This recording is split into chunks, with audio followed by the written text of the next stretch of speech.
각성과 복종이라는 제목으로 오늘 하나님 말씀을 함께 나누도록 하겠습니다. 자, 우리가 지난 시간에 함께 보았던 말씀 제목이 뭐였습니까? 끊어질지라도라는 말씀의 제목으로 함께 말씀을 나눴는데요. 이스라엘, 바로 자기 민족을 향한 바울의 마음이 어떠한지를 우리가 함께 이야기했었습니다. 자, 바울의 마음을 한마디로 표현하자면 무엇이라고 할 수 있습니까? 끊어질지라도의 마음이다, 이렇게 표현을 했어요. 자, 그래서 오늘 이 말씀을 볼 때도 그 바울의 심정이 계속 이어지고 있다는 사실을 기억할 필요가 있겠죠. 자, 중요한 건 이 바울의 마음을 어떤 수준이냐라고 했을 때 그 바울의 마음의 수준은 8장의 말씀에 있었던 그의 마음의 수준과 같습니다. 쉽게 말해서 그리스도의 사랑에서 끊어질 수 없느니라, 끊을 수 없느니라라고 하는 그 선언적 자신의 선포가 8장 9장의 말씀에서 이제는 자기의 민족을 향한 마음으로 내가 끊어질지라도라고 하는 역설적 표현으로 다시금 그들에게 쏟아내고 있다는 것입니다. 마음은 어떻죠? 그러니까 하나님 앞에 나는 절대로 끊어질 수 없다라고 하는 그 마음을 가지고 있는데, 그럼에도 불구하고 내 민족을 향하여서 내가 끊어질지라도 그들을 향하여 나를 던지겠다라는 거예요. 그게 얼마나 큰 마음입니까? 얼마나 대단한 고백인가라는 거예요. 자, 그렇다면 왜 이렇게 자기 민족을 아꼈던 걸까요? 왜 바울은 자기 이스라엘 백성에게 그렇게 말하고 있는 것인가? 그것은 이스라엘 백성들이 가지고 있던 자격이 너무나 아름다웠던 것이기 때문입니다. 그러니까 그들이 가지고 있었던 자격, 그들이 가지고 있었던 사명이 얼마나 중요하고 축복된 것이냐라는 것을 아는 바울로서는 그렇게밖에 그들을 향하여서 말할 수 없다라는 거죠. 그러니까 우리가 그 약속이 무엇이냐, 그 축복이 무엇이냐라고 했을 때 4절의 말씀에 잘 나타나 있었습니다. 여러분 4절 같이 한번 더 읽어볼까요? 9장 4절. 4절입니다. 시작.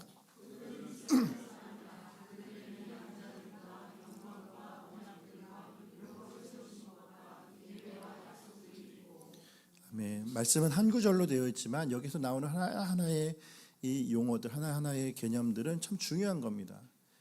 양자됨이 뭐라고 했었습니까? 양자됨, 친백성을 삼으셨다라는 거였죠. 또 영광은 무엇입니까? 영광을 생각해 볼 때 두 가지 정도가 있겠죠. 더 있겠죠. 시편 말씀해 보면 신의 산의 영광, 그리고 성막 안에서 하나님 앞에 구름처럼 그 성막을 또한 성전을 지었을 때 하나님께서 구름같이 영광으로 가득하셨던 모습들을 우리가 생각할 수 있습니다. 언약은 어떤 언약이죠? 바로 하나님께서 그들에게 약속하셨던 횃불 언약, 다윗 언약, 수많은 언약들이 이미 그들을 향하여 있었던 것을 기억합니다. 율법은 어떻습니까? 이들의 삶의 지침이 되어서 하나님의 백성처럼 살아가도록 하시는 말씀의 지침으로 이들을 친백성으로 살아갈 수 있도록 하셨다라는 거예요. 예배도 그렇고 약속도 그렇고 정말 그들에게 임한 하나님의 은혜가 얼마나 풍성한지가 용어 하나하나마다 들어있는 것이죠. 그러니까 바울이 봤을 때 이스라엘 백성들은 전 세계 유일무이하게 아무에게도 주지 않으셨던 그 놀라운 약속과 축복을 그들이 받았던 것을 그가 너무 잘 알고 있는 것입니다.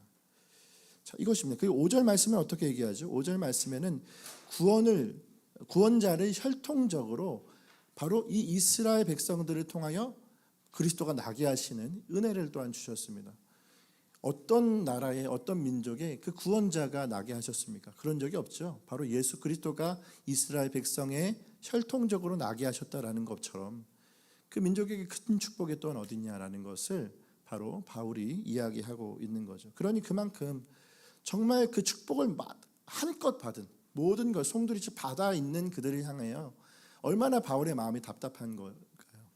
그 축복을 받았다라는 사실을 깨달아야 하는데, 그 축복의 의미와 뜻을 깨달아야 하는데 깨닫지 못하고 마치 특권의식을 가진 자들로, 선민의식을 가진 자들로 서 있으니 얼마나 답답할 노릇일까요? 바울 역시도 스스로가 그랬잖아요. 자기 스스로도 히브리인 중에 히브리인이요 바리새인 중에 바리새인이고 할례를 8일 만에 받았던 자로 가말레알의 문화에서 그렇게 수학했던 초고위 엘리트층의 바리새인 중에 바리새인 아니었습니까? 그런 자기 이런 특권의식, 거기에서 자기가 그리스도께로 돌아서니까 무엇이 보이죠? 우리가 이 놀라운 은혜와 축복을 왜 받았는지, 왜 그 안에 있었는지를 깨닫지도 못하고 있었구나 라는 걸 그가 깨달으니 어때요? 깨달은 사람은 깨닫지 못한 걸 보면 어떻습니까? 답답하지 않습니까? 저들도 그래야 할 텐데, 저들도 동일해야 할 텐데 라는 마음으로 얘기하고 있는 모습이다라고 하는 것이죠. 그런 의미에서 여러분, 오늘 우리에게도 마찬가지입니다. 여러분, 이 말씀은 고스란히 저 여러분이 들어야 될 말씀이기도 해요. 왜 그렇습니까? 여러분 한번 따져볼게요. 양자됨. 따라하지 말고 이거 말씀 발음이 따라 죄송합니다. 오늘 여기 죄송합니다. 제가 이게 소통이 제대로 안 됐죠. 한번 넘겨주시죠. 이걸 한번 같이 보면서 하실까요? 우리가 받은 축복이 뭐예요? 양자됨을 한번 생각해 볼게요. 양자됨 뭡니까? 우리는 실제된 양자들입니다. 할렐루야. 이스라엘 백성은 친백성 삼으신 것, 하나님이 그들 친백성 삼으셨다면 우리는 하나님이 양자의 영을 주셔서 정말 우리를 하나님의 백성 삼아 주셨어요. 자, 또 한번 볼까요? 뭡니까? 영광은 뭡니까? 영원한 성막, 영원한 하나님의 놀라운 장막 속에 있는 그 영광을 보면, 히브리서의 말씀을 묵상해 보십시오. 히브리서의 말씀에 영원한 장막을 말씀하시거든요. 그 영원한 장막, 여러분 시장을 찢으시고 그 성소 안으로 또한 들어가게 하셔서 그 영광을 맛보도록 하시는 은혜가 우리 가운데 이미 있습니다. 할렐루야. 또 무엇이죠? 언약은 뭡니까? 성취된 언약입니다. 바로 우리가 하나님의 백성으로 나갈 수 있도록 이방인들에게도 극히 열어주신 놀라운 그 언약의 성취가 있었던 거죠. 율법은 무엇이죠? 우리에게 폐하여질 율법이 아니라 율법의 완성이신 그리스도로 말미암아 주신 완벽한 우리에게 온전한 율법으로 따라가서 살 수 있도록 하셨습니다. 참된 예배와 또한 그날의 약속을 주셔서 우리가 하나님의 백성으로 살아갈 수 있도록 하셨다는 거예요. 여러분, 그러니 생각해 보세요. 우리가 이 말씀을 보면서 가지고 있어야 될 마음도 마찬가지인 거예요. 그야말로 이스라엘 백성들이 받아야 될 축복의 수준도 정말 바울이 자신의 심령을 찢으면서 그들에게 나아가는 것처럼 너무도 놀라운 것인데, 이걸 우리에게로 대입해 보니까 우리도 역시나 마찬가지라는 겁니다. 할렐루야. 저 여러분이 받은 은혜, 그것은 단지 이스라엘의 축복을 넘어서 하나님이 우리 가운데 주신 너무도 놀라운 축복이라는 거예요. 목이 쉬어서 말이 안 돼요. 놀라운 축복인 겁니다. 할렐루야. 중요한 건 여러분, 우리가 이 축복을 보면서 생각해 보면 이스라엘 백성과 다름이 없어요. 그러니까 우리에게 두 부류가 있는 겁니다. 어떻게 보면.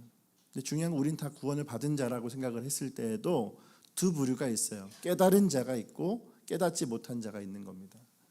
소위 말해 축복이 축복인지 깨닫지 못한 부류는 어떤 자들입니까? 여전히 안 되는 자신의 행위에 매달려 있는 사람이에요. 여전히 안 되는 내 노력에 매달려 있는 사람이라고요. 그러니까 자기의 바벨탑을 쌓고 자기의 성을 쌓는 일에 매진하는 것입니다. 그러니 무엇이 안 보이죠? 내가 저 은혜를, 그 수혜를 받았다라는 사실을 깨닫지 못하고 아직도 내 자신의 의를 위해서 내 성을 쌓아가고 있는 것입니다. 우리가 늘 오해하지 말아야 될 건 뭐죠? 하나님을 향한 열심이라고 하는 것이 마치 율법적 나의 노력이 되어지면 절대로 우리는 그 은혜를 은혜대로 깨닫지 못한다라는 사실입니다. 그러나 여러분, 바울처럼 깨달은 자는 어떤 마음을 가지고 있습니까? 놀라운 복음의 영광을 전하고자 하는 마음으로 가득하다라는 거예요. 할렐루야. 놀라운 복음의 영광을 가진 자니까, 그 복음의 은혜가 내 안에 있으니까 이걸 전하지 않으면 안 되는, 전하지 않을 수 없는 그 마음으로 우리의 심령이 나가게 된다라는 사실입니다. 그러므로 여러분, 우리는 어떤 사람의 부류입니까? 숨기가 너무 좋죠. 내 열심만 내면은 주변에서 다 우리에게 뭐 하죠? 너무도 성실하신, 너무도 거룩하신, 너무도 잘 세워진 사람이다, 이렇게 보잖아요. 근데 사실 여러분, 우리의 마음은 우리를 속일 수 없습니다. 계속 나를 갉아먹고 나를 붙잡고 있는, 그래서 나를 결국 세상의 행위와 세상의 것으로 세워가려고 하는 나의 모습은 여러분 결국 우리를 갉아먹을 수밖에 없다는 사실이에요. 그러면 여러분, 오늘 우리가 가지고 있어야 될 것이 무엇입니까? 확실한 건 깨달은 자는요, 깨달은 자는 불붙는 마음과 꺼지지 않는 마음이 없을 수 없다는 사실이에요. 할렐루야. 예, 깨달은 자는 그 안에 불붙는 심령이 있을 수밖에 없습니다. 주중에 제가 만나는 사람들이 그리 많지 않죠. 이번 주중에 마련된 자리가 있어서 제가 그 자리에서 우리 협동 목사님이신 김국선 목사님과 함께 또 이런 식사와 대접을 받고 또 함께 대화를 나누는 시간을 가졌었습니다. 이제 대화 중에 주제가 뭐였는지는 기억이 잘 나지를 않아요. 근데 목사님 그 말씀을 해주셨습니다. 대화 중에 제가 찾아보니까 예레미야 20장 9절 말씀이었어요. 20장 9절 말씀. 한번 앞에 띄워드리겠습니다. 한번 읽어보시겠습니까? 시작. 내가 다시는 여호와를 선포하지 아니하며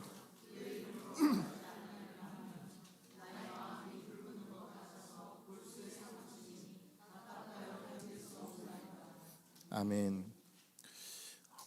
마치 그런 거죠. 우리가 이 예배를 섬기고 또한 하나님 앞에 말씀으로 나가는 사역자들은 언제나 하나님 앞에 뜨겁고 언제나 하나님 앞에 마음을 다해야 될 텐데 그러한 마음들이 이제 오가는 시간이었습니다. 근데 그때 목사님이 하신 말씀이 이렇게 얘기하시는 거예요. 이 말씀처럼 정말 우리가 하나님의 말씀으로 선포하고 싶어도 선포되어지지 않고 비방을 받거나 오해를 받거나 어려움을 당하게 될 때 낙심이 되잖아요. 근데 그때 말씀에 예레미야가 이렇게 얘기하는 거예요. 마음에 불붙는 심령이 있어서 그 골수에 사무치는 이것 때문에 내가 전하지 않을 수가 없다는 겁니다. 그러니까 예레미야가 그렇습니다. 예레미야가 민족을 향해 선포했던 메시지가 뭡니까? 바벨론에게 포기하라는 거예요. 이 민족은 바벨론에게 항복하라는 거예요. 이 메시지를 들은 민족이 뭐라고 얘기하겠습니까? 저 매국노 같은 놈이 어디 있어? 저 거짓 선지자가 어디 있어? 이렇게 얘기할 거 아닙니까? 근데 그때에 예레미야가 그 말을 들으면 들을수록 낙심이 되고 비방거리고 오해가 되고 모욕을 당하게 되는 상황에서 얘기하는 거예요. 그럼에도 불구하고 내가 불붙는 심령이어서 그 말씀을 전하지 않을 수 없다. 이 얘기를 하고 있는 겁니다. 동일하게 우리에게도 마찬가지인 거죠. 깨달은 사람은 낙심은 있을 수 있어요. 모욕을 당할 수 있어요. 비방은 당할 수 있습니다.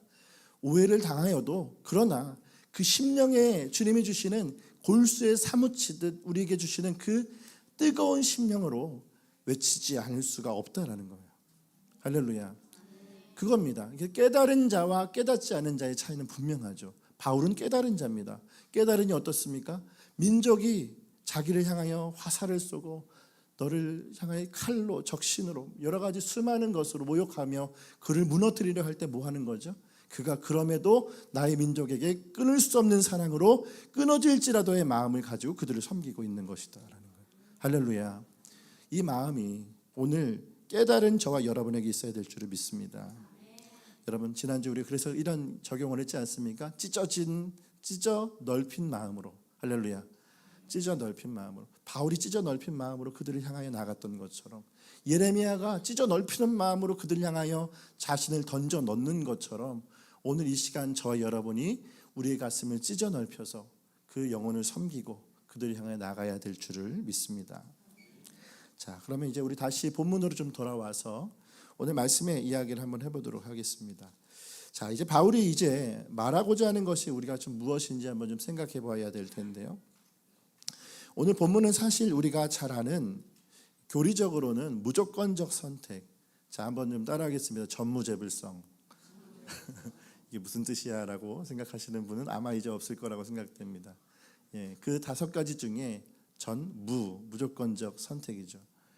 이 무조건적 선택에 대한 교리에 아주 중요한 본문이 담겨 있는 것이 오늘 말씀의 이야기이죠.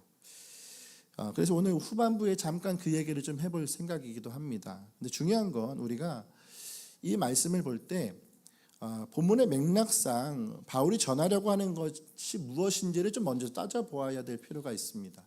그리고 나서 교리적인 내용들을 다뤄도 적절하다라고 하는 것이죠. 왜냐하면 이 본문은 중요한 교리도 담고 있지만 대상이 누구냐면 대상이 있는 대상에게 전해져야 할 편지이기 때문에 그래요. 그러니까 하나님은 우리 가운데 그러니까 하나님이 아니죠. 본문의 말씀은 바울은 누군가에게 편지를 보내면서 하나님의 마음으로 전했던 것을 우리가 캐치를 해야 되는 것입니다. 그래서 우리가 먼저 해야 될 것은 대상을 향하여 전달된 편지가 어떠한 성격으로 어떠한 말들로 전해졌는지를 먼저 생각해 보고 그리고 이런 교리적인 부분들을 다뤄봐야 한다라는 거예요. 자, 그런 의미에서 오늘 우리가 바울이 그럼 전하려는 것이 무엇인가를 먼저 좀 생각해 보겠습니다. 자, 6절 말씀을 먼저 한번 읽어볼까요? 6절 말씀. 자, 6절 읽겠습니다. 시작. 그러나 하나님의 말씀이 폐하여진 것 같지 않도다. 아멘. 자, 오늘 우리가 집중해야 될 말씀 중에 가장 중요한 포인트는 6절에 있죠. 6절에 무슨 말씀이 있습니까? 하나님의 말씀이 폐하여진 것 같지 않도다.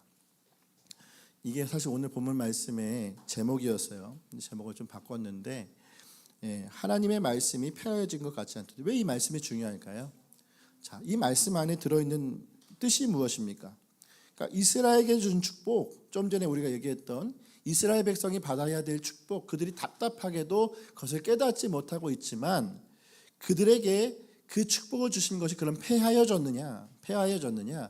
아직 폐하여진 것 같이 않도다라고 얘기하면서 말씀을 이어가고 있기 때문에 그래요.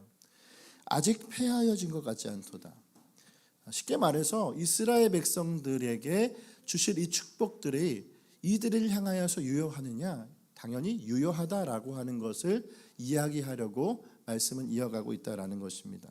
자, 그 증거가 무엇이냐라면 오늘 말씀해 보니까 바울이 이제 인용 예시들을 들어요.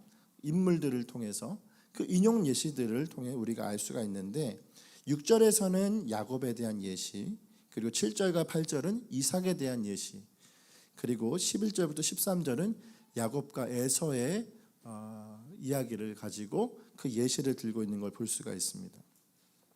자, 먼저 6절에서 바울은 이렇게 얘기하죠. 뒷부분에 뭐라고 얘기합니까? 이스라엘에게서 난 그들이 다 이스라엘이 아니요 라고 얘기합니다. 이 얘기가 뭐라고요? 좀 전에 6절을 내가 뭐라고 얘기했습니까? 야곱이라고 얘기했죠. 자, 이 말씀에 나오는 이스라엘에게서 난 그들이 다 이스라엘이 아니요 라고 하는 건 중의적 표현입니다. 하나는 이스라엘 백성이 다 이스라엘 백성이 아니다라는 뜻을 가지고 있는 것과 함께 또 하나는 뭡니까? 혈통적 야곱에 대한 이야기다라고 할 수 있어요. 혈통적 야곱, 다시 말해 야곱이 곧 이스라엘이라고 계명을 시켜주셨잖아요. 자, 그 야곱에게서 무엇이죠? 야곱에서 난 그들이 다 야곱의 자녀들이 아니다. 이런 뜻을 가지고 있다라고 하는 거예요. 자, 그렇다면 야곱에게서 난 아이들 중에 이런 거죠. 12지파가 나오지 않습니까? 그 12지파가 다 야곱에게서 난 자들이 아니냐라고 했을 때 어떻게 우리가 얘기할 수 있을까요? 자, 그렇지 않죠. 쉽게 말해 야곱의 모든 아들, 12지파의 아들들이 다 야곱의 아들들입니까? 아닙니다. 10명밖에 되지 않죠. 12지파의 한 명은 레위는 뭐예요? 제사장으로 빠졌습니다. 그리고 요셉이 빠졌죠. 자, 2명이 누굽니까? 므낫세와 에브라임. 성경을 잘 보시는 분들은 므낫세와 에브라임이 누구의 아들인지 잘 아시죠? 바로 요셉의 아들. 그것도 애굽에서 난 자녀들이다라는 거예요. 엄마가 애굽 사람입니다. 자, 그러면 우리가 이렇게 얘기할 수 있겠죠. 이 말씀에서 이스라엘에게서 난 그들이 다 이스라엘이 아니요. 쉽게 말해 그들에게 이들이 다 뭐라고 하는 거죠? 야곱에게서 난 그들이 다 야곱의 백성들이 아니라는 뜻과 같은 것입니다. 쉽게 말해서 반대로 자격이 없지만 지파가 된 자들이 있다라는 겁니다. 이들이 누굽니까? 바로 므낫세와 에브라임, 요셉의 애굽 아들들이었다라는 사실을 볼 수가 있는 겁니다. 그럼 여러분, 우리가 이렇게 질문할 수 있죠. 왜 그 아들들이 편입이 됐습니까? 왜 요셉의 아들들이 편입이 됐습니까? 자, 그걸 이유를 아시는 분 계십니까? 요셉이 그들을 죽기 전에, 야곱이 죽기 전에 데리고 와서 그랬습니까? 우리가 지난 창세기 강해를 할 때 이야기했었죠. 이거 아니라고 얘기했습니다. 요셉이 데리고 와서 눈앞에 보이니까 그들에게 축복하느라고 자기 아들들로 편입시킨 게 아니에요. 왜냐하면 그 당시 눈이 안 보입니다. 축복해주고 나서 보니까 아이들이 그 안에 있었어요. 말씀의 내용 문맥이 다 그랬습니다. 쉽게 말해 뭡니까? 바로 이들에게 있어서 그저 야곱이 했던 것은 하나님의 주권적 섭리를 의지하여 선택한 것뿐이다라는 사실이에요. 이해가 되십니까? 결국 바울이 말하려는 것이 무엇이냐면 이스라엘의 오해를 불식시키는 겁니다. 너희가 어떤 대단한 일을 해서 축복을 받은 것이냐, 어떤 뭔가 대단한 것을 가지고 있어서 축복의 백성이 된 것이냐, 그게 아니라는 거예요. 그들이 거룩하고 다른 이들과 구별되어서 택함 받은 것이 아니라고 얘기하는 겁니다. 그리고 그분의 선하신 뜻으로 말미암아 제사장 나라로 부르심을 받은 것이라는 거예요. 그러니까 하나님의 선하신 뜻이지 자신들의 어떤 대단한 동기가 있어서 그들의 근거가 있어서 된 것이 아니라는 사실을 먼저 야곱을 예시하면서 보여주고 있는 것입니다. 자, 그럼 예시를 계속 한번 볼까요? 바울의 또 다른 예시가 7, 8절에도 나오죠. 7, 8절 한번 읽어보겠습니다. 시작. 또한 아브라함의 씨가 다 그의 자녀가 아니라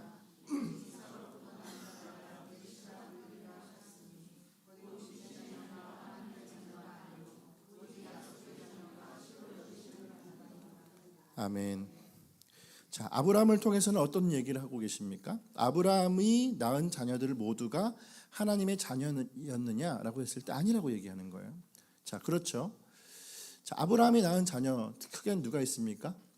이스마엘, 그리고 이삭이 있죠. 자, 우리가 탈락한 사람이 한 명 있다라는 사실을 기억할 겁니다. 이스마엘이죠.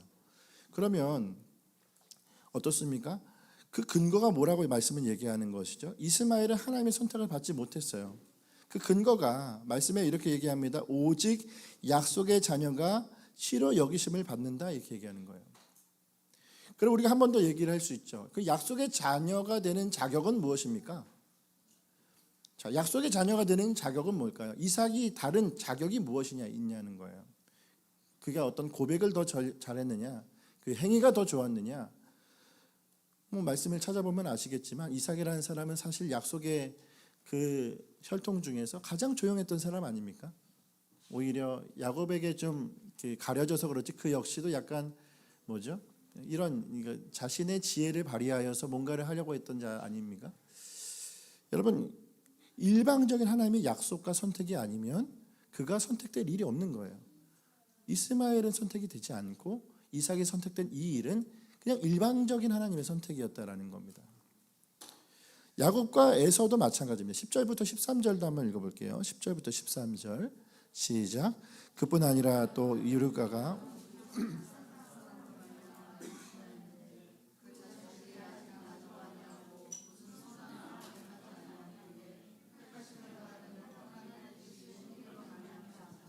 오직 부르시는 이로 말미암아 소개하려 하사 리브가에게 이르시되 큰 자가 어린 자를 섬기리라 하셨나니 기록된 바 내가 야곱은 사랑하고 에서는 미워하였다 하심과 같으니라. 아멘.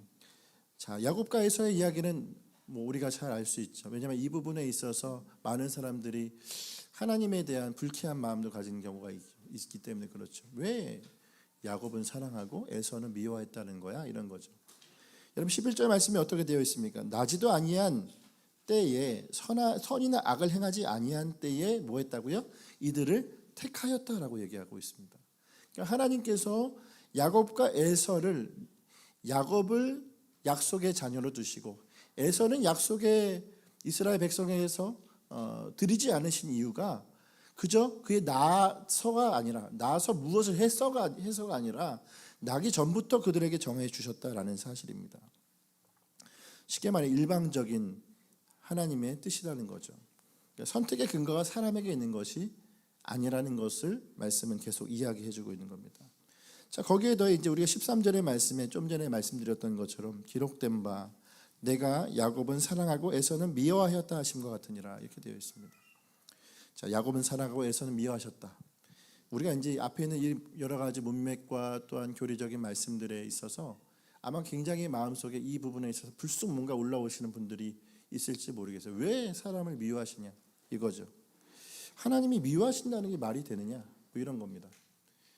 여러분 어떻게 생각하세요? 하나님 미워하신다는 게 말이 되느냐? 우리가 이 부분은 이따가 좀 한 번 더 얘기해 볼 텐데 오해를 하지 마십시오. 우선은 여러분 여기서 미워했다라는 뜻은 야곱은 사랑했지만 에서는 사랑하지 않았다라는 뜻입니다. 자, 이것도 용납이 안 되십니까? 야곱은 사랑했지만 에서는 사랑하지 않았다. 다른 말로 하면 뭐예요? 야곱에게는 은혜를 주셨지만 에서는 은혜를 주시지 않았다라는 뜻이에요. 은혜를 주신 자가 있고 은혜를 주시지 않은 것이 있습니다. 그 은혜를 주시지 않은 것을 미워했다라고 표현한 것과 같다라고 하는 거예요. 자, 그러면 여러분 여기서 우리가 은혜를 주신 것과 은혜 주시지 않은 차이가 뭘까요? 다른 게 아닙니다. 은혜를 주시면 사람이 강팍해질 수가 없어요. 그러나 은혜를 주시지 않으면 뭐예요? 결국 그는 강팍해질 수밖에 없습니다. 우리가 지금까지 계속 봐왔던 말씀 아닙니까? 7장의 말씀에서 인간이 가진 것으로 할 수 있는 게 뭡니까? 끝자락까지 가보면 사람은 가만히 두면 뭐가 돼요? 죄로밖에 넘어지지 않는 자이라는 거예요. 율법을 가지고도 그 율법을 죄로서 활용할 자들이 인간이라고 하는 것을 우리가 이미 이야기했습니다. 쉽게 말해서 은혜를 주시지 않는 자는 가만히 두면 뭐예요? 죄로밖에 넘어지지 않는 것이다 라고 하는 것을 이미 알고 있는 것이죠. 그러므로 여러분 우리가 한번 이렇게 생각해도 좋을 것 같습니다. 우리가 우리 주변에 제가 보면 그 마당이 있는 집이 한 가정이 있어요. 가끔 제가 그 가정에 가서 맛있는 초밥을 먹고 오기도 하는데 대부분 이제 아실 겁니다. 근데 그 마당에 보면 잔디가 있어요. 그 잔디를 늘 가보면 짧게 아주 잘 정리가 되어 있단 말이죠. 그러니까 여러분 잔디를 가만히 두고 그냥 가만히 두면 그게 무엇이 될까요? 나중에 숲이 되겠죠. 이해가 되십니까? 하나님의 은혜가 주어졌다라고 하는 것은 하나님께서 우리를 향하여서 하나님의 조치를 하고 계시다는 뜻이죠. 근데 그 조치가 없으면 어떻게 됩니까? 낙원이 될까요? 대단한 조경물이 세워집니까? 무엇인가 아름다운 무엇이 더 싹트게 될까요? 그렇지 않죠. 그 안에서 무엇이 됩니까? 숲이 되고 무성한 것이 될 수밖에 없는 것입니다. 그러므로 하나님의 은혜가 있는 것과 없는 것은 분명하게 차이가 있어요. 그러면 오늘 저와 여러분이 가지고 있어야 될 것이 무엇일까요? 오늘 이 말씀에서 보는 것처럼 야곱은 하나님의 은혜를 입었고 에서는 사랑을 받지 못했다라는 사실은 극명하게 드러나는 것입니다. 그러면 여러분 바울이 이 예시를 통해 말하는 것은 다른 게 아니에요. 이스라엘이 이 축복을 깨달으려면 무엇을 해야 되는가? 자각부터 해야 된다는 겁니다. 쉽게 말해서 이들이 선함, 자신의 노력, 자신의 어떠함으로 이렇게 하나님의 백성이 된 것이 아니라 일방적인 하나님의 선택이 없었다면 이런 자격조차 주어질 수 없었다라고 하는 것이죠. 이것에 대해서 자각하지 않으면 그들은 은혜를 깨달을 수 없다라고 하는 것을 말해주고 있는 거라는 얘기예요. 이게 바울이 지금까지 편지를 써 내려가는 이유입니다. 백성을 향하여서 너희가 바로 자각을 하는 겁니다. 깨어나라는 것을 얘기해주고 있는 거죠. 그러면 여러분 오늘 우리도 마찬가지예요. 저와 여러분에게도 마찬가지입니다. 우리의 삶을 돌아볼 때 여러분 어떤 게 우리 가운데 있습니까? 불평과 지적 그리고 판단과 냉소적 비판이 네 안에 가득한가? 아니면 감사와 인내 그리고 긍휼과 은혜가 흘러가고 있는가? 여러분 만약에 전자의 경우라면 내 신앙에 대한 자부심이 있는 분일 가능성이 큽니다. 너무 제가 과하게 해석하나요? 생각해 보세요. 불평과 지적과 판단과 또한 비판이 많은 사람들일수록 자기 스스로에 대한 자부심이 크다는 거예요. 그것이 신앙에도 똑같습니다. 어떤 경우죠? 내가 몇 대인데, 내가 무슨 집안인데, 내가 이 기독교 집안의 몇 대 손인데, 내가 교회에서 장로인데, 내가 집사인데, 권사인데, 어떤 무엇인가에 내가 어떤 포인트를 집어넣고 그걸 나의 자부심으로 삼고 있는 경우에 어떤 생각이 들어간다고요? 불평과 지적과 판단과 냉소적 비판들이 나타나는 거예요. 왜 그럴까요? 내가 하나님 앞에 일방적 선택을 받았다라고 하는 그 은혜를 저버리고 내가 무엇인가를 잘해서 이 자리에 있다고 생각할 때부터 우리가 무엇이 된다고요? 그렇게 하나님 앞에 자신의 스스로가 하나님 앞에 잘해서 선자처럼 보여진다라는 것입니다. 그러므로 여러분, 우리에게 무엇이 있어야 됩니까? 일방적 선택을 다시금 이해할 것이 필요합니다. 앞에 있는 저도 마찬가지입니다. 제가 뭐 잘나서 이 자리에 있고, 뭔가 대단해서 이 자리에 있고, 뭔가 제가 그동안 해왔던 것에 있어서 어떤 대단한 부수적인 여러 가지 것들로 제가 이 자리에 있다라고 생각하면 그때부터 저는 타락한 자겠죠. 근데 오늘도 제가 이 말씀을 보면서 기억하는 건 뭘까요? 하나님의 일방적 선택밖에 없구나. 우리를 두신 이 자리에 이 모든 시간들은 하나님의 은혜로밖에 해석될 것이 없구나. 할렐루야. 이 자리에 있는 그 누구도 그 은혜를 받아야 될 줄을 믿습니다. 연말에는 시상식을 하잖아요. 시상식을 보면은 어떤 사람들이 있습니까? 두 부류가 있는 것 같아요. 한 사람은 받을 상을 받았구나. 내가 그동안 해왔던 거, 자기의 능력, 실력을 너무 잘 알아서 올라가서도 당당하게 자기의 상을 받은 것처럼 그렇게 수려하게 자기 말을 하고 내려오는 사람이 있어요. 근데 또 어떤 사람들은 자기가 받을 줄 몰랐어요. 그래서 올라가서도 무슨 말을 하는지 준비되지 않은 멘트로 그렇게 얘기하다가 눈물 흘렸다가 내려오는 사람이 있습니다. 여러분, 내가 받을 상을 받았다고 생각하는 사람은 그 모든 시간들이 감사가 아니라 내가 받아야 될 걸 받는 시간인 거예요. 이 예배도 마찬가지입니다. 오늘 이 자리에 있는 저와 여러분이 내가 실력이 있어서, 내가 대단한 어떤 명망이 있어서, 교회 안에서 내가 무엇인가 돼서 이 자리에 있다고 생각하면 오늘 받아야 될 상이 아무것도 없습니다.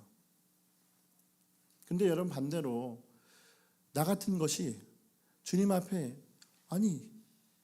나 같은 사람이 어떻게 주님 앞에 이 자리에 있게 하셔서 이 자리에서 하나님 앞에 나아가게 하셨는지, 하나님 앞에 은혜를 받게 하셨는지, 그것을 깨닫게 되고 다시금 깨닫게 하시는 말씀 앞에 나를 세워놓으면 우리는 어떻게 되죠? 그 안에서 감사가 나오는 거란 얘기예요. 할렐루야. 네. 정말 감사거리가 너무도 많지 않습니까? 우리 안에 그런 감사가 넘쳐나는 저와 여러분이 되었으면 좋겠습니다. 아무런 자격도 없고 그냥 나를 지명하신 그 은혜 가운데 내가 택함 받았다는 사실 하나로 우리가 이 자리에 있다라는 거. 사실 여러분, 이것 하나면 오늘 말씀의 문제는 다 풀립니다. 우리가 왜 하나님 앞에 왜? 라는 얘기를 할까요? 쉽게 말해, 하나님이 미워하시는 게 왜 맞아요? 하나님 왜 미워하시는 거야? 하나님 왜 사람을 누구는 택하시고 누구는 택하지 않으시는 거야? 라고 하는 그 근거가 뭘까요? 결국 자기 의의라는 거예요. 만약에 여러분 머릿속으로 그런 생각을 하셨을지 모르겠습니다. 왜 누구는 택하고 왜 누구는 택하지 않았느냐? 이제 우리 교리적인 얘기를 한번 해보려고 하는 거예요. 일방적인 선택이고 누구는 일방적인 불택이라는 얘기잖아요. 그 얘기 안에서 아마 하나님은 왜 이렇게 하셨는가? 그분이 정말 하나님이 맞는가?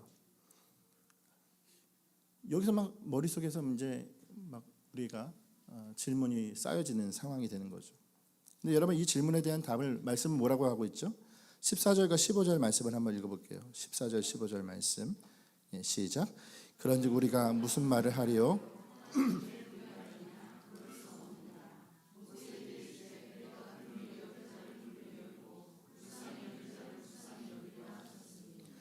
아멘. 바로 23절과 15절의 말씀이 뭐라고 얘기하는 거죠? 하나님의 선택인데 누가 반론을 제기하느냐 이 얘기예요. 쉽게 말해 무슨 말을 하리요? 하나님께서 불의하느냐? 그럴 수 없느니라. 내가 긍휼히 여길 자를 긍휼히 여기고 불쌍히 여길 자를 불쌍히 여겼다라는 겁니다. 이 얘기 다른 말로 하면 뭐죠? 누가 토를 다냐라는 거예요. 누가 그분 앞에서 토를 달고 있어? 이런 얘기를 하는 겁니다. 그러니까 우리가 이 말씀을 볼 때 기억해야 될 게 있으면 반론을 제기할 수 있죠. 왜 이렇게 하셨을까? 질문하는 건데 이렇게 얘기할 수 있으면 그 질문을 하는 건데요라고 하는 그 얘기를 제가 여러분에게 말하는 거면 사람이면 다 질문할 수 있잖아요. 왜 말을 못하게 합니까? 이렇게 얘기할 수도 있을 겁니다. 근데 그 왜 말을 못하게 합니까? 왜 질문을 하게 합니까? 왜 질문을 막습니까? 그 대답 모든 걸 다 포함해서 말씀을 드리는 거예요. 자, 그럼 한번 질문을 드려볼게요. 여러분 창조를 믿으십니까? 창조를 믿으십니까? 하나님께서 사람을 만드신 걸 믿으십니까? 그러면 답은 끝난 겁니다. 이 땅을 만드신 걸 믿으시고 하나님이 이 사람을 만드셨다는 걸 믿으면 우리에게 마땅히 있어야 될 반응이 뭡니까? 근데 뭐가 문제냐는 거예요. 하나님이 만드셨고 만드신 분이 행하시는 것인데 무엇이 문제냐는 거예요. 이 말씀의 근거는 그것입니다. 질문을 할 수 있잖아요. 그 질문 안에 무엇이 있냐면 하나님의 절대 주권에 대해서, 하나님의 절대 자유하심에 대해서 인정하지 않는 거예요. 그러므로 여러분 오늘 우리가 기억해야 될 게 뭡니까? 하나님 앞에서 왜 문제 삼아야, 하나님 앞에 이 문제 삼고자 하는 마음들, 이런 교리적 질문들 앞에서 우리가 마땅히 취해야 될 모습이 무엇이냐? 바로 하나님의 무조건적 선택에 대해서는 하나님의 절대 주권과 하나님의 절대 자유하심 앞에 우리 자신을 바라봐야 한다는 얘기입니다. 하나님은 그 누구보다 자유하신 분입니다. 세상의 그 어떤 사람, 어떤 존재보다 자유하신 분입니다. 그분의 선택에 대해서 우리는 왈가왈부할 수 없다는 뜻입니다. 그분은 절대 주권을 가지신 분이라는 거예요. 그래서 그분 앞에서 주권자가 아닌 우리, 피조물인 우리는 그분의 선택하심에 대해서 어떠한 토를 다는 것이 하나님 앞에 바른 태도가 아닌 것이 되어지는 거죠. 오늘 말씀을 연구하고 보면서 우리 오카는 목사님의 말씀을 제가 한번 한 편을 딱 들었습니다. 오카는 목사님 말씀 중에 그런 얘기가 있더라고요. 그 정권 말기였던 것 같아요. 어느 정권인지 모르겠는데 정권 말기에 조찬기도회에 초대를 받으셔서 목사님이 조찬기도회를 갔다 와서 그 얘기를 전해주시는 거예요. 근데 어떤 한 청년이 그게 못마땅했던 것 같아요. 그 정권에 이렇게 조찬기도회를 갔다 온 그 모든 시간이. 그래서 이제 투서를 했는데 그 편지를 보냈어요.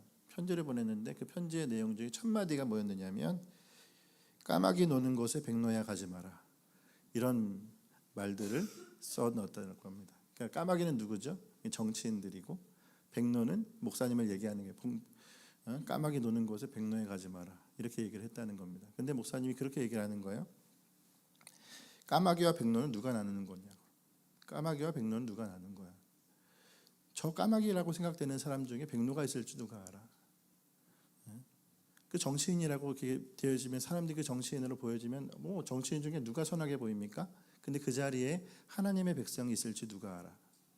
그 마음으로 그 정권 말기에 조찬기도회에 가서 복음을 전하고 왔다고 얘기를 하더라고요. 여러분 무조건적 선택에 대한 우리의 사역 방향이 무엇입니까? 그 무조건적 선택을 대하는 우리의 태도가 무엇입니까? 영혼을 향하여서 그래야 되는 거예요. 영혼을 향하여서. 할렐루야. 잃어버린 영혼이라면 그 사람들이 우리의 눈에 봤을 때 적으로 보이거나 우리의 눈으로 봤을 때 정말 더럽고 같이 해야 되지 않는 집단처럼 보인다? 생각될지 모르겠어요. 좌우를 떠나서 누가 되었든 간에. 그럴 때 여러분 우리의 마음을 어떻게 품어야 될까요? 그들을 향하여서도 끊어질 수 없는 마음으로 복음을 전할 자가 되어야 하는 거예요. 할렐루야. 그 의미입니다. 왜요? 하나님께서 주신 절대적인 주권과 그 자유하심 안에서 그분이 어떻게 누구를 선택하실지 우리는 아무도 모르기 때문에 그런 것이죠. 그분이 누가 선해서 선택했다고요? 아니에요.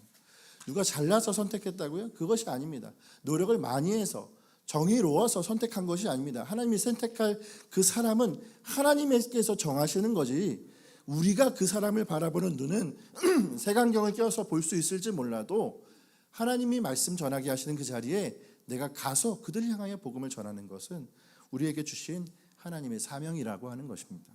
그러므로 여러분 오늘 우리가 그 마음을 품어야 될 줄을 믿습니다. 하나님 앞에 내 자신을 각성하고 달려가야 하는 것이죠. 그러면 여러분 우리가 이 선택 교리를 볼 때 기억해야 될 게 뭘까요? 아까 우리가 읽었던 말씀이죠. 이사야서 55장 9절의 말씀 한번 읽어볼까요? 시작. 이는 하늘이 땅보다 높음같이 이 길은 너희의 길보다 높으며. 아멘. 할렐루야. 주님의 생각이 우리의 생각보다 높음을 믿으십니까? 주님의 지혜 앞에 우리의 지혜가 얼마나 얄팍하고 보잘것없는지를 아는 자라면 우리의 마땅한 태도는 무엇입니까? 우리가 마땅히 그분 앞에 드려야 될 태도는 각을 세우며 질문을 던지는 것이 아닙니다. 내 이성으로 그분 앞에 그 지성 안에 덤비는 것이 아닙니다. 우리가 해야 될 건 뭐예요? 마땅히 그분 앞에 복종하는 것이라는 얘기예요. 오늘 말씀 제목이 각성과 복종입니다. 이 말씀을 보면서 우리가 해야 될 행동은 뭐죠? 우리가 주님 앞에 이 선택 교리를 가지고 얘기해야 될 건 그냥 우리의 이성을 가지고 저울질하라는 얘기가 아닙니다. 내 이성을 가지고 그것이 옳고 그르냐 이걸 판단하라는 것이 아니에요. 하나님의 절대 주권과 그 자유하심 안에서 우리는 뭐 하라는 얘기죠? 복종해야 한다는 거예요. 이게 그 말씀에 대한 바른 태도이기 때문에 그렇습니다. 내 지성과 내 실력을 내려놓고 주님 앞에 엎드리는 예배, 주님 앞에 내려놓는 자세, 이것이 주님 앞에 마땅히 있어야 될 우리의 태도라고 하는 것입니다. 세상 사람들은 질문할 수 있겠죠. 세상 사람들은 자기의 하나님을 만들어 가겠죠. 그런 얘기가 있더라고요. 여러분 오늘 우리에게도 동일하게 적용되는 것인데 성경 덮어놓고 하나님 믿으면 어떻게 되는지 아십니까? 성경 덮어놓고 하나님 믿으면 내가 생각하는 하나님을 믿는 거예요. 내가 생각하는 하나님을 믿는 겁니다. 성경을 여셔야 됩니다. 말씀이 말하고 있는 절대 주권의 하나님, 그 자유하심의 하나님을 믿는 것입니다. 그래야 우리가 마땅히 섬겨야 될 바를 알고 엎드려야 될 곳에 엎드릴 수 있는 자가 되는 것입니다. 세상은 그렇게 냅둬도 우리는 어떻죠? 택하신 자로 주님 앞에 서서 하나님의 말씀 앞에 서는 자가 되어야 한다는 것이죠. 오늘 이 자리에 말씀을 전하는 저 역시도 마찬가지고 이 자리에 있는 모든 사람들이 하나님 말씀 앞에 엎드리는 주님의 예배자들이 되시기를 간절히 소망합니다. 이제 말씀을 마치겠습니다. 오늘 두 가지 딱 기억하면 됩니다. 첫 번째 뭐죠? 각성했느냐라는 거예요. 각성했느냐. 내가 택함 받은 이유가 내 자신에게서 찾을 것이 아닙니다. 나는 뭐 대단한 것을 해서 하나님 앞에 어떤 대단한 선한 사람이라서 택함 받은 게 아닙니다. 우리는 그저 주님의 일방적인 선택 안에서 택함을 받았을 뿐입니다. 이것을 아는 자와 믿는 자, 깨달은 자는 감사할 것밖에 없습니다. 왜 나 같은 사람을 불러주셨습니까? 왜 나 같은 사람을 인도해 주셨습니까?에 대한 감사로 나가는 것이 우리의 모습. 그러므로 일방적 주님의 부르심 앞에 각성하여서 감사하는 저와 여러분이 되시길 바랍니다. 복종했느냐라는 거예요. 복종했느냐 뭐죠? 내 지성과 질문, 수많은 내 편에서의 정의로움을 다 버리고 절대 주권자이신 그분 앞에 나는 복종하고 있느냐. 나의 질문이 나를 창조하신 그분 앞에 화살이 되어지지 되는 것이 아니라 오늘 내가 마땅히 있어야 될 그분 앞에 엎드려질 자리에서 주님 앞에 예배하는 자로 서는 저와 여러분이 되어야 될 줄을 믿습니다. 이러한 마음과 생각을 붙들고 한 주간도 그 변화된 마음을 가지고 살아가는 복된 한 주간의 삶이 되시기를 간절히 축원합니다. 이 시간 기도하겠습니다.